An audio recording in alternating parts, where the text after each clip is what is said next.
c'est encore loin du compte. Je vous ai dit prendre le maximum de personnes. Ça c'est un peu fait, monsieur. Oui, parce qu'il ne reste plus beaucoup de temps. Il faut au moins 100 000 personnes avant le 25. Ne vous inquiétez pas, monsieur. On travaille dessus. Je pense qu'on sera prêt d'ici là. Mettez le paquet et ne inquiétez pas. Tout ce dont vous aurez besoin, je le mettrai à votre disposition. Bonjour à tous et bienvenue sur Voix d'Afrique 24, la chaîne qui décrypte l'actualité politique africaine sans filtre, sans peur et sans favoritisme. Aujourd'hui, une question brûlante fait trembler les réseaux sociaux camerounais, un sujet qui enflamme les groupes WhatsApp, les pages Facebook et les conversations dans les quartiers. Issa Chiroma Bakary prépare-t-il un coup d'État au Cameroun? Est-il en train de monter quelque chose de grave, de secret, de dangereux? Et surtout, que signifie réellement cet enregistrement audio qu'il aurait partagé, où on l'entend parler avec un homme présenté comme un mercenaire, demandant 100 000 hommes de toute urgence parce qu'il ne lui resterait plus beaucoup de temps. Depuis quelques jours, cette histoire fait l'effet d'une bombe. Une rumeur devenue virale, un extrait audio qui circule partout et un pays déjà sous tension qui se demande si une nouvelle page trouble est en train de s'écrire. Mais avant d'aller plus loin, posons la question clairement. Que s'est-il réellement passé? Issa Chiroma a-t-il réellement fait appel à des forces étrangères? Est-il réellement en train de préparer un mouvement armé? Ou sommes-nous tout simplement face à un mélange de manipulation, d'enregistrements détournés, de buzz numérique et de spéculations dangereuses? D'abord, il faut comprendre le contexte politique. Le Cameroun sort à peine de l'élection présidentielle, un scrutin contesté dont les répercussions continuent de secouer le pays.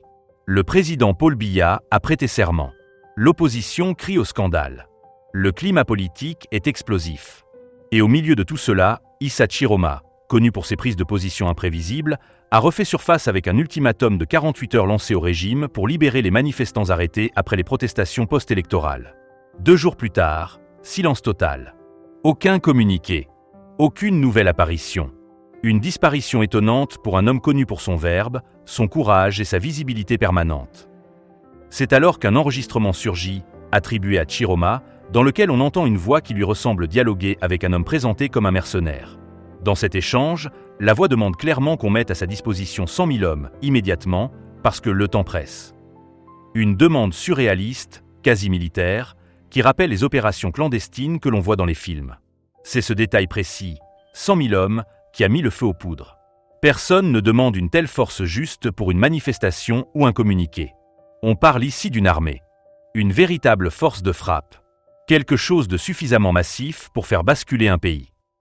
Mais la vraie question, c'est, faut-il prendre cet enregistrement au sérieux? Plusieurs analystes y voient une manipulation numérique, un montage audio, un piège tendu pour salir son nom et provoquer son arrestation. D'autres, au contraire, affirment que Chiroma, frustré par la tournure politique du pays, aurait décidé de changer de stratégie, de passer de la parole à l'action.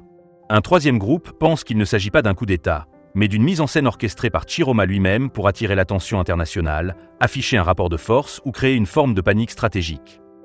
Ce qui rend la situation encore plus étrange, c'est le silence total de Chiroma depuis l'apparition de cet enregistrement. Habituellement, il réagit immédiatement, demande un démenti, organise une conférence de presse, se défend publiquement. Là, rien. Et ce silence nourrit toutes les interprétations. Est-il caché? Est-il menacé? Est-il retenu quelque part? Est-il simplement en train d'observer l'ampleur du chaos provoqué par cette fuite? Un autre détail trouble les Camerounais. L'enregistrement aurait été partagé depuis son propre compte Facebook avant d'être supprimé. Est-ce un piratage? Est-ce une erreur? Est-ce volontaire?